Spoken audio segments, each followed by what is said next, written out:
سلام، به یوجیم خوش آمدید. اینجا شعبه شرق غرب، جایی که سرعت شهر آروم میگیره. تو این ویدیو میخوایم با این شعبه یوجیم آشنا بشیم. آرامش رو از همینجا میشه پیدا کرد.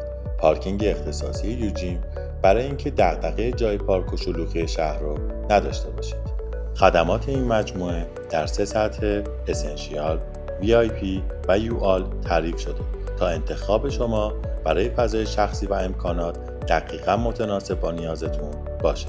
سالن بدنسازی با پیشرفته ترین تجهیزات در کنار لاین‌های متنوع حوازی همه چیز رو برای یک تمرین کامل فراهم کرده.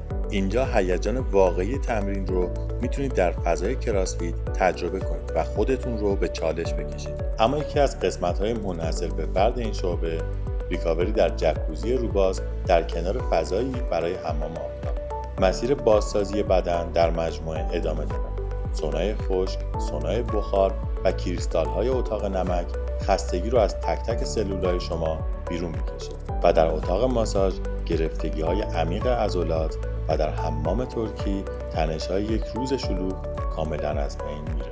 و در امتداد این چرخه توجه به استایل شما در آرایشگاه اختصاصی و یک وعده سالم در کافه رستوران سلامت پازل یک روز ایدال رو تکمیل میکنه.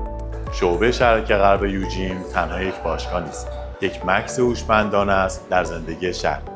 منتظر دیدارتون هستیم.